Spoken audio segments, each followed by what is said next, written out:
I came to the community not knowing what I wanted to do after leaving university.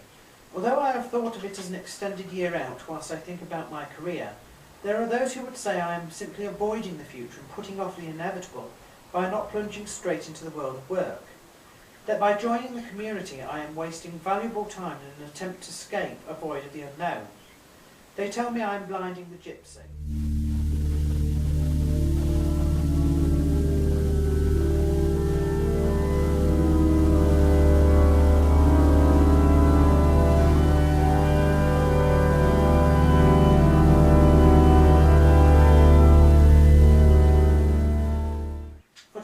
I have been blessed with the honour of being chosen to serve God, the clergy, the worshippers and the tourists in one of the most famous and prestigious cathedrals the English Church has to offer. It has been a delight and a pleasure. It goes without saying that I shall treasure my memories of the cathedral community and lay community for the rest of my life. This really was a once-in-a-lifetime offer and a chance. This document, including the above, contains the personal views, perspective and opinions of the writer. As such, these are not up for contention. All quotes have been sourced. Those that are verbal can also be found referenced at the end of this report. This disclaimer is written here due to the fact that some of the content of this report is of a political and/or sensitive nature. Please do not demean this report by assuming it is the angry writings of a frustrated youth. Although this report casts definite criticism and presents certain characters in an unfortunately negative light, retain the knowledge that this is a written account of the truth as I see it.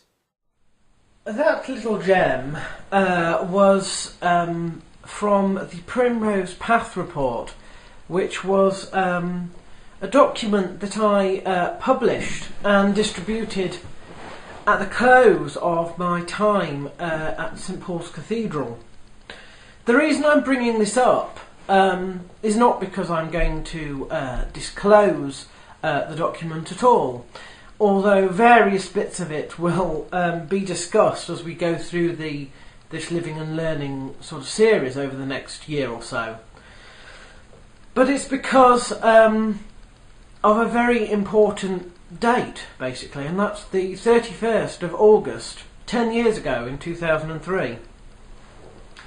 I had finished university and I had spent the summer recovering, I suppose you could say, and I remember the day, the 30th, the day before, I actually met some of my friends from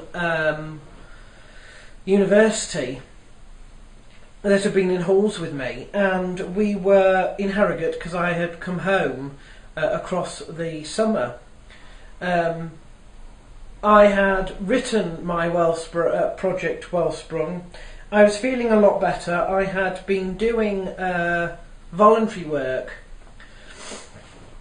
in charity shops, and then we had a family trip for a week, I think it was, in Filey in August, and I'd got back from that and I'd met some of my friends and we all went for a drink. We went for a drink in a coffee shop that no longer exists. It was at the back of a health shop on Station Road, I think. And it's not there anymore. Neither is the health shop. But there was a health shop at the front and a little cafeteria at the back, a little organic one. And we went there. And I remember I was hyper nervous because I had plans, and those plans were to go to London. I would live in London, away from my family, and I mean very, very away, because my university experience, whilst that was away from the family, it was Bradford. So if there was a problem, I could potentially get a bus home. This would be London. This would be 6 or 7 hours away by car, 2 or 3 hours away by train. There's no quick way of getting back. So I was going down to London because I was joining St Paul's Cathedral lay community. Now, St Paul's Cathedral lay community was a brainchild of Dean John Moses, and he wanted to provide a space, a protective environment for young adults that had just graduated from university. And what he wanted them to do was live life in a community for a fixed period of 2 years, and they would live under a modified Benedictine rule, which has 3 aspects to it: work, worship and study. And that's supposed to create a community. So you live with a group of people, you all work, you have paid employment at the cathedral, you all worship together, you have various commitments, Christian commitments, and you study. You're looking at a part-time masters over those 2 years funded by the cathedral. So that was what I was going to do. And the idea was that also provided a protective space for people who didn't quite know what they wanted to do with their lives. Do you know, there are 2 great mistakes that people make, I feel. The first mistake is that they do a fluffy bunny subject at university. You know, the university experience is fantastic. I would recommend it to anyone. But fluffy bunny subjects, and those are subjects that do not lead you into a career particularly, are a bit of a waste of time if you consider them as stepping stones in your life. They're brilliant experiences, but that's all they are. 3 years later, you know, you may be with somebody who has never been to university at all, and they may still have ended up in a job higher than you, paying more than you, doing less work than you, etc., etc. So don't assume that just because you go to university you're going to be any more successful in life, or any more, you know, rich, I suppose. The other issue is that people don't know what they want to do, and they spend so long thinking about what they want to do that they end up in one of 2 situations. They either end up unemployed because they just don't know what to do, they can't hold down a job, etc., etc., or they end up in a job where they do it for years and years and years and years, but it's not a career.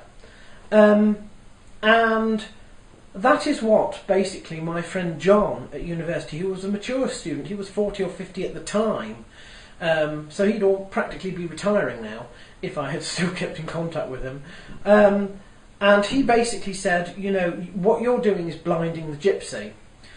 Now, what he means is gypsies thought of as mediums, as soothsayers who could tell you what the future was. And blinding the gypsy is when you don't want to know about the future, about an inevitability, and you do everything you can to avoid it, in the hope that that means it won't happen. It's like burying your head in the sand, basically. And he said, and a lot of other people said that I was blinding the gypsy. They said, you won't like the style of worship, the style of Christianity that was incredibly high church at St Paul's compared to what I was used to. And don't forget that a lot of my friends were incredibly liberal at that point in time. And they said, you know, they thought it was a bad idea.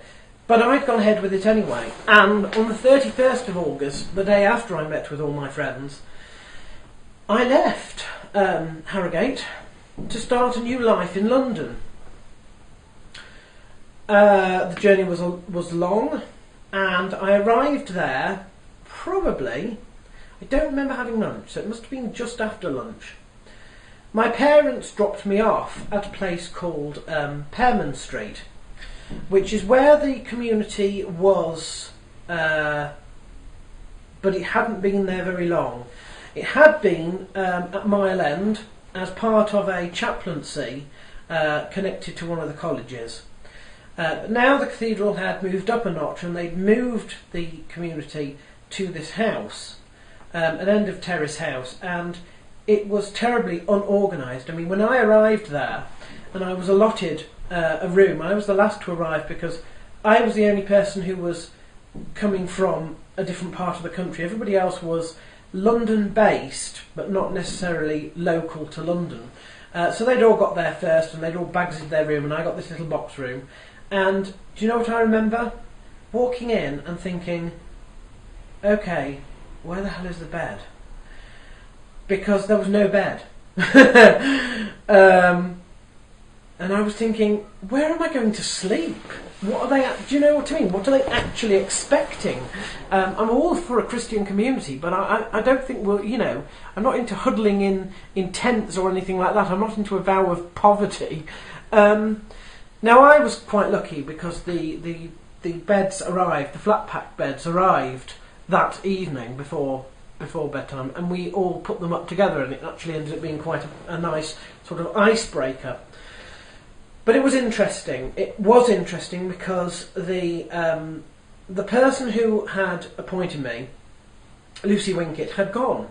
She was going to come back, but she wouldn't be in that role anymore. And a guy, a priest called Martin Warner, was in charge. He'd just taken over.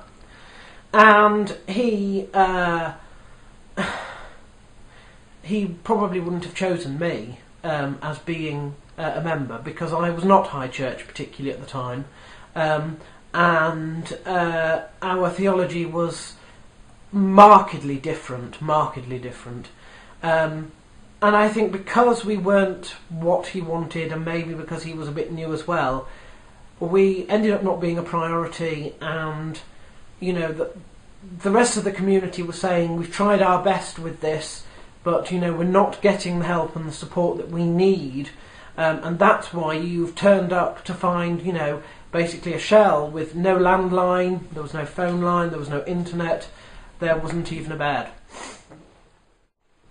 And it's hard for me to think that was 10 years ago today. But where we have issues that come up and they make a significant impact on my life, in this Living and Learning series, as we pass the decade point, I will talk about them.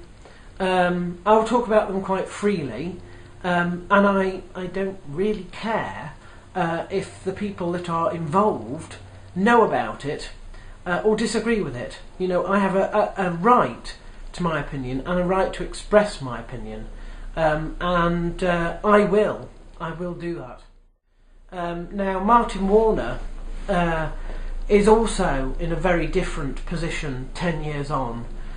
He's no longer somebody who's just left his post at Holborn and been appointed as canon pastor at St Paul's Cathedral.